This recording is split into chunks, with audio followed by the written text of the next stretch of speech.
안녕하세요. 장수만세입니다. 구독과 좋아요 부탁드립니다.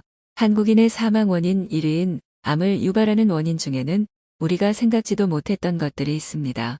우리 어머님, 아버님들 아까워서 먹으려고 했던 음식이 괜찮겠지 하는 안일한 생각에 무턱대고 먹었다가 몸에 암을 키우게 되는 무서운 일이 발생하게 됩니다.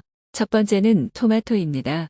비교적 시중에서 상품성이 떨어져 저렴하게 구매할 수 있는 일명 못난이 토마토에는 흠집난 토마토를 쉽게 찾아볼 수 있는데요. 이렇게 흠집난 토마토를 절대 그냥 드시면 안 됩니다. 토마토는 다른 과일에 비해 수분을 많이 함유하고 껍질이 얇은 편이기 때문에 흠집 사이로 세균이 번식하기 쉬운 과일인데요.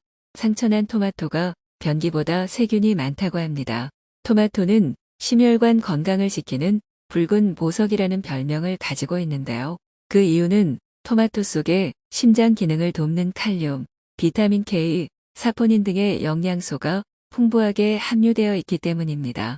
특히 토마토 속 스테로이드 사포닌이라는 성분은 흡수율이 매우 높은 사포닌으로 심장 기능을 강화하여 심혈관 질환 완화에 큰 도움을 준다고 합니다.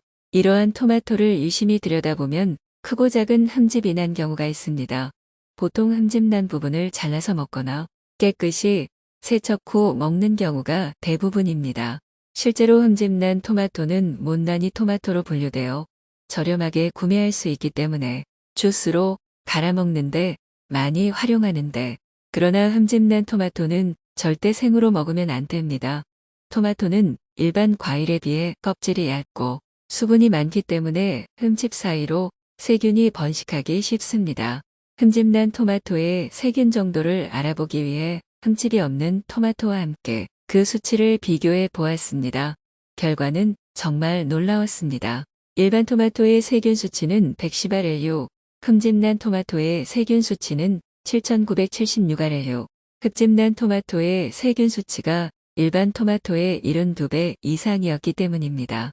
더 직관적인 비교를 위해 세균이 많다고 생각되는 화장실 변기에 세균 수치를 측정해 보았으며, 화장실 변기의 세균치는 4466RLU로 흠집난 토마토의 세균이 심지어 화장실 변기보다도 많다는 충격적인 결과가 나왔습니다. 이렇듯 세균에 노출된 토마토를 장기간 섭취하게 되면 세균이 혈관을 타고 들어가 심혈관 질환까지 유발할 수 있으니 흠집난 토마토를 절대 생으로 섭취해서는 안 되겠습니다.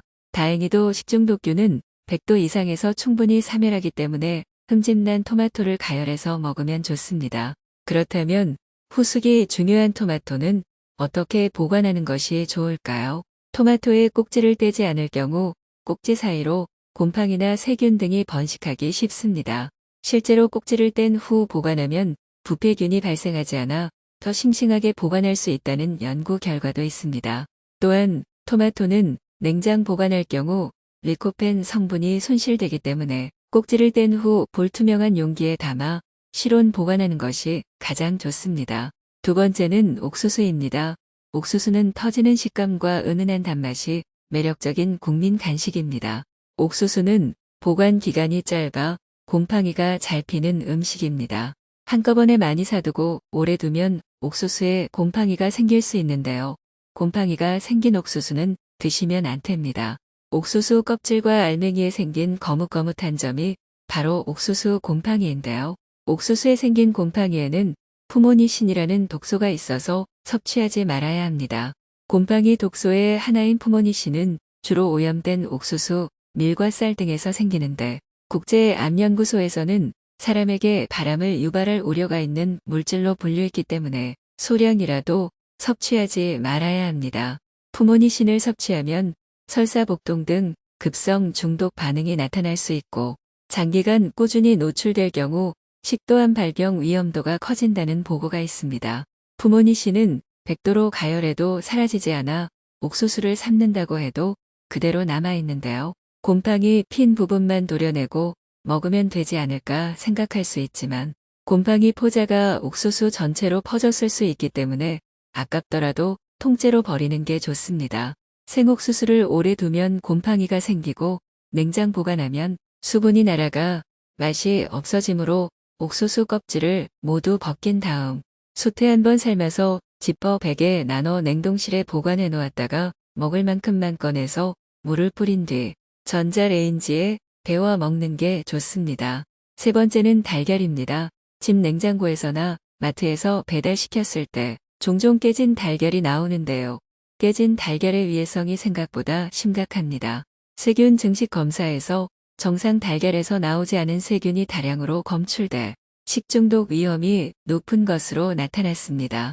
녹색식품안전연구원이 깨진 달걀과 정상 달걀의 세균 증식 여부를 실험 측정하였더니 처음엔 깨진 달걀과 정상 달걀 모두 세균이 발견되지 않았지만 72시간 후 깨진 달걀의 세균 수만 급증하였으며 특히 정상 달걀이라도 달걀 분변이 묻어 달걀 껍질에 존재하는 살모넬라균에 의해 식중독의 원인이 될 수 있습니다.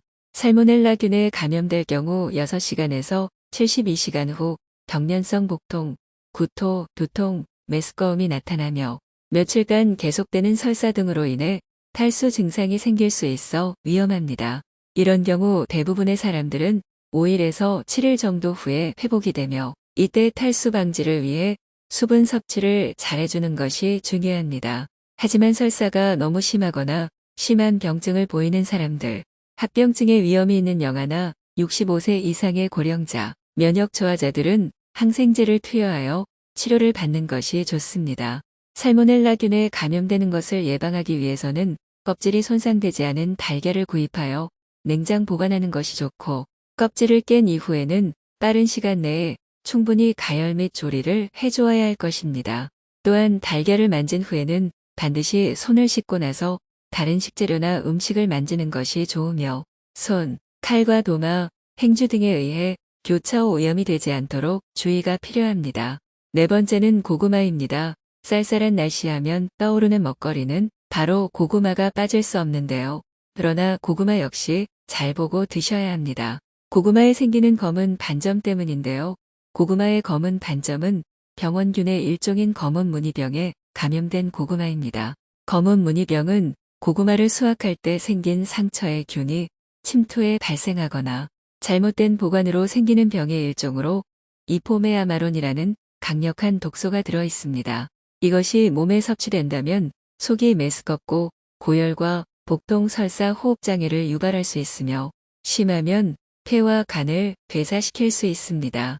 이 때문에 폐와 간에 관련된 질환자나 노약자의 경우라면 고구마를 섭취할 때 더욱 주의가 필요하며 검은 무늬병은 전염성이 강해 고구마 전체의 독소를 퍼뜨릴 뿐만 아니라 심지어 함께 보관한 고구마에도 전염 가능성이 있어 보관할 때 검은 무늬병에 걸린 고구마가 있는 건 꼼꼼히 살필 필요가 있습니다. 농촌진흥청에 따르면 검은 무늬병에 걸린 고구마는 병든 부분을 도려낸다 하더라도 강력한 전염성으로 인해 이미 고구마 전체에 독소가 퍼져 있을 수 있으며 쓴맛이 나는 고구마는 먹지 않는 것이 좋고 또한 익혀도 독성이 사라지지 않으니 과감히 버리시는 게 좋겠습니다. 오늘도 시청해 주셔서 감사합니다. 구독과 좋아요, 알람 설정 부탁드립니다.